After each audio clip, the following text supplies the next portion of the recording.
So our project is called the Principles of Handwritten Script Evolution. It's part of a broader project that we've been working on called Writing Through Time. And this is something I'm working on with my colleague, Barak Sober, who is at Hebrew University. Unfortunately, he couldn't be here today, so I'll be presenting for both of us. So our main overarching question is why and how do scripts change? So there's been a fair amount of work on the invention of writing systems. There's been a lot of qualitative work on how scripts travel, how they influence one another. So for example, Canaanite miners living about 1200 BCE, working in the Sinai, borrowed Egyptian hieroglyphs and used them to create an alphabet, which was the original impetus that led to our alphabet, the Latin alphabet, and many others that we use today. So we know about all these kinds of things, and there's been a fair amount of work on human handwriting and how handwriting works, but no one has really asked the question, how do scripts evolve during their lifetimes, while they're being used? It may not be something you think all that much about, but during the time a handwritten script is being used, it changes quite a bit. Nobody really knows how that works, but it seems like it seems understandable. And just to illustrate that quickly, so this is just a schematic illustration of the evolution of the number 2. It's not meant to be historical, it's just meant to illustrate the principles involved. So the number 2 was originally just 2 horizontal lines, and you can easily imagine that if you have to write 2 horizontal lines over and over, eventually you might fail to lift the pen between the 2 lines and connect them into sort of a Z shape. And then because of the way your pen is leaving the previous shape and starting this one, you get kind of a curve at the top and then the line at the bottom. And then because of the way the velocity profiles align in time or misalign, you can end up with a loop at the bottom. And it feels like there's some kind of underlying principle to that, right? It feels maybe not totally predictable, but it feels comprehensible in some way. And so that's the basic thing that we're trying to understand. Can we model this process? So we have identified at least 5 major factors in the evolution of handwritten scripts. Those are material, physical, evolutionary, cognitive, and cultural. And I'll just illustrate very quickly in the next few slides what I mean by that. So material, people write on all sorts of different media. They write on stone, clay, wood, bone, papyrus, parchment, of course, pen and paper, and these days, luckily for us, digital tablets. Oh wait, sorry. My slides are not aligning on my computer with what's actually happening on the screen. Forgive me. Yeah, are we looking at a tablet? Good, okay. That's very useful for us because of the second factor that we want to study, which is the physical components of writing. So writing with pen on paper is a physical process. There are kinematic principles that can be analyzed. In order to study this, we created an iPad app that has a number of experiments in it, where we just ask experimental test subjects to write characters over and over and over, and we collect data from their writing. So here you can see a screen recording of me writing the American English cursive alphabet. So there's also an evolutionary component to this. If I were to show you the same Egyptian grapheme from 3,000 years apart in history, you could be forgiven for not realizing that that is the same underlying grapheme. Obviously, they look quite different from one another. If I give you some intermediate stages, which I fully intend to do, there we go. Well, I swear I did not push the button 3 times. All right, so if I give you the intermediate stages, it becomes much clearer how this process happened, how these 2 things are related to one another. And I think it's also relatively clear at a glance that this is an evolutionary process. It is properly an evolutionary process. You have reproduction with variation plus selection. So this is an RBS process, which is the same underlying process that governs biological evolution. I don't have time to go into why that's true, but I'm just asking you to take my word for it for now. There is, I'm gonna give up on this thing. There's a cognitive component. And just to illustrate that here, you have it's not strictly chronological, but you have various stages of the Latin script. And if you are to look, for example, at the letter A at the top and the letter A at the bottom, imagine taking those and looking at them side by side. If you didn't know already, it would be very hard to guess that those represent the same letter, right? They actually look quite different from one another. But when you have the entire process, it becomes clear. So one of the questions we have to ask is, handwritten forms are varying, but when do they vary so much that they are no longer recognizably the same shape to a writer of that script? And that's something that we hope to measure rigorously in the course of this project, but we're not there yet. And then finally, cultural. This is not something I'm going to spend a lot of time on, but I think it's quite intuitive.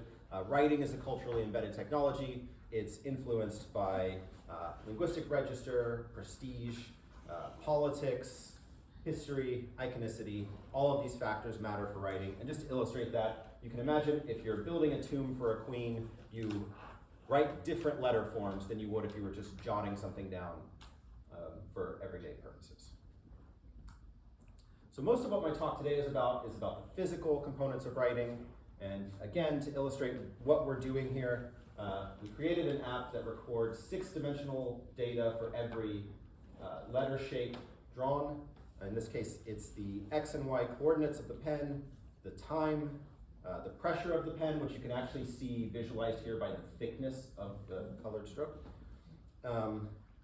The pen angle, which is actually composed of 2 values. It's the azimuth and elevation of the pen, and that's illustrated here by those thin little purple lines coming off of the shape. It records the angle that the pen was held at the time that it made that shape. So we're collecting all these data, and one of the ways we're doing that is looking at alphabetic systems. So if we take a really straightforward example, this is the American English cursive scripts. It's the script I was taught to write when I was in elementary school.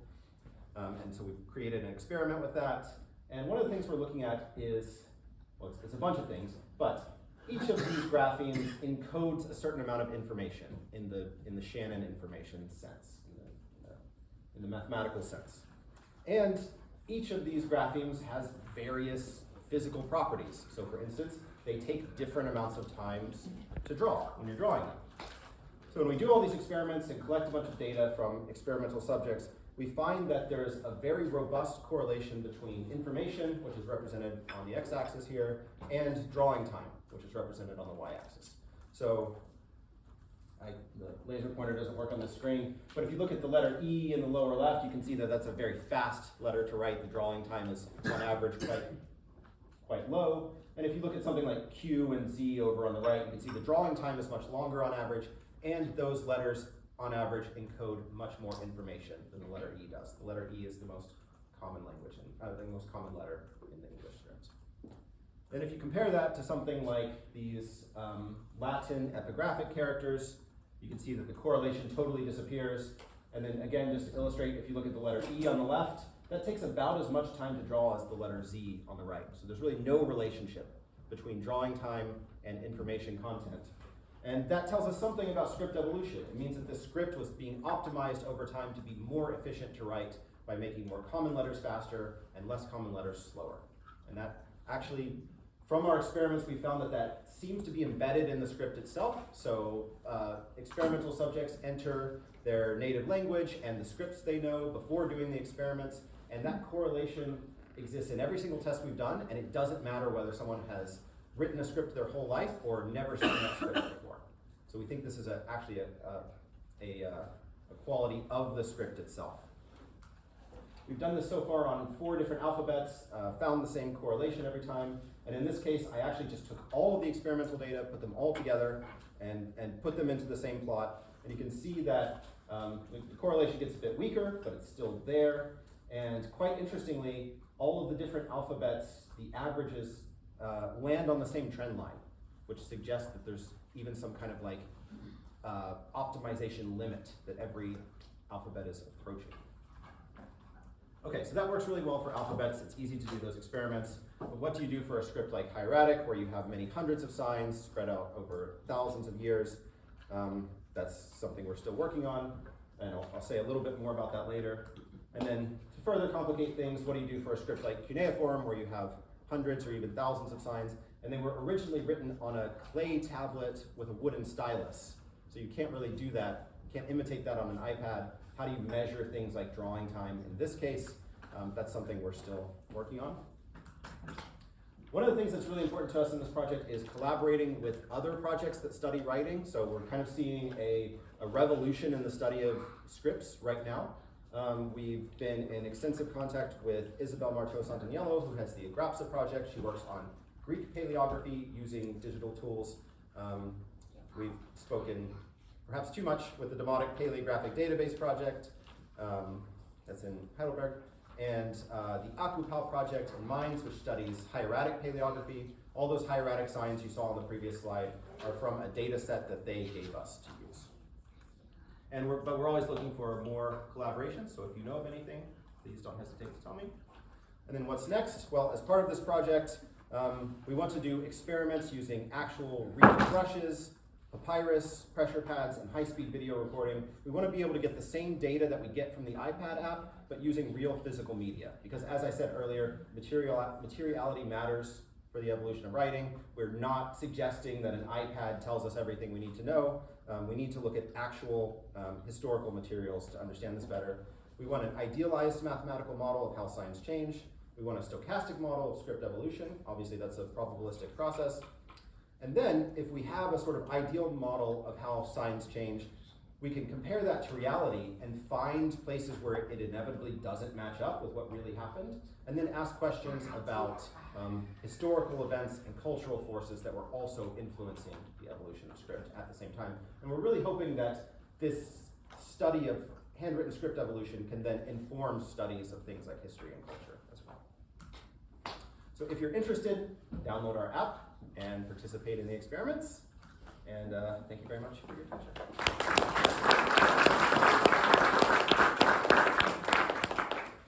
Thank you. Only 1 minute over time. I think that's No, not too bad. it was perfect. Thanks. So, are there any questions for Hans? I wanted to ask you, in your experiment, you begin with adults or children, with age? It's open to any age. Age is one of the things, so when you do the experiment, you have to enter a bunch of information about yourself. And while saying that, I should say that it's not linked to your personal identity.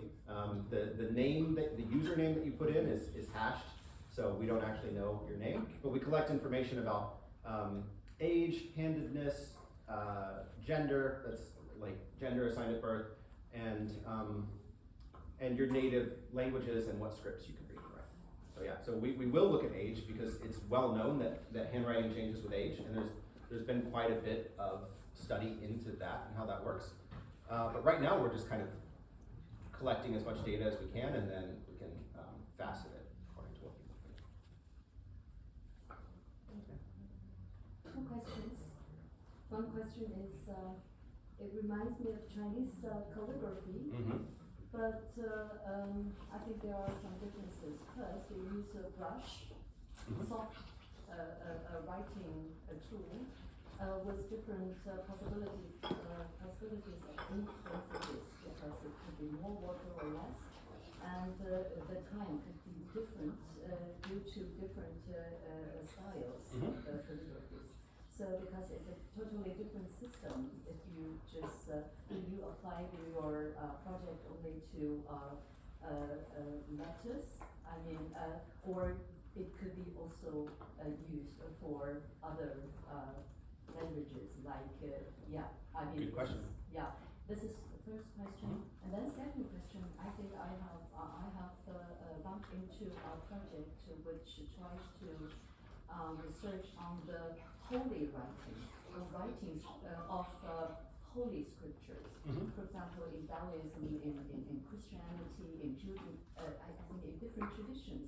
And that writing could be very different. So I want to ask whether this, your research only is used on some secular or neutral sense, or it could also have different implications with these religious backgrounds and Yeah, absolutely. So the first question I can answer really easily. We're actually working with a Chinese scholar on Chinese specifically. Because of time limitations, I wasn't able to put anything in about Chinese, but that's something that we have recently started working on as well with a native user of the Chinese script, and he has helped us a lot to understand like the emic perspective on the Chinese scripts. Because obviously this is something new to us, but he understands it intuitively, and so he's helped us to understand that better. And yeah, like I said, just based on the limitations of time, and because that's something very new, I just opportunity to mention it. And then I think your question, I would frame your second question in terms of register. So these are pretty closely analogous to linguistic registers. So like sacred writings are, it's generally true that those are, for simplicity's sake, we might say at a higher register than something like a shopping list, right? And people do write differently depending on register. That's not something that we've looked at yet. That I would actually place that into the cultural section that I kind of quickly skipped over for this presentation. But yeah, that's definitely something we're thinking about. Already in Egyptian, that's hugely important. The script changes dramatically depending on the register of the text. And you have the same thing, like anything related to funerary texts or theology or cosmology always gets much more calligraphic writing styles than everyday things. Definitely. Thank you. That's fascinating. I have a question about evolution, and I might have missed it, in terms of how you define it, just because you showed, the evolution of script, but then Carolingian is very clearly copying Uncial. I mean, it's kind of looking back at, at the, so how do you factor in that scripts are copying each other and looking back and, and looking at the most prestigious, and taking that forward, which is not a kind of linear evolution? Yeah, well, I mean, the simplest answer to that is that no evolutionary process is linear. And it's a fair point to raise, because I'll just go back to the slide so I can emphasize both the point that you're making and the one that I'm making. This shows a very clean linear progression from some sort of like chimpanzee-like animal, let's say 6 million years ago, to a modern human, right? But that's of course not how evolution works. In biological evolution, you often don't have this kind of backward borrowing that you're describing with scripts. So that is I would say that's an added complexity to the sort of convenient evolutionary tree diagram that we might want to create. But in either case, this illustration is not really true. I would even say for Egyptian, this is the most common form in the Middle Kingdom. This one exists side by side. In fact, these are both Middle Kingdom instances of this sign. This one exists for a very, very short time. We only have a few examples of it, so it's a sort of transitional form. But really, any of these signs might show up in the same text at just about any point in Egyptian history. So it is roughly chronological in the sense that, on average, more show up at certain times. It's actually really nice if you do, so it's not in this presentation, but if you look at the relative frequency in text of these different signs, you get this really nice logistic curve, which is what you would expect from an evolutionary process. But that's not to say that you have a chronological progression. You have variants that are being selected for all kinds of reasons. And in fact, in text, the faster, simpler form of the sign tends to be used in cases where that grapheme is highly predictable given the context, whereas the fuller form of the sign tends to be used in cases where you can't expect to see it. So even within one text, people are selecting from different chronological stages on the fly at one time. So yeah, I hope I answered your question. The evolutionary, all evolution means is that you have something being reproduced. That thing varies in some way in the reproduction process, and then there is some separate selection process that influences which things will be reproduced in the future. Thank you. Am I out of time?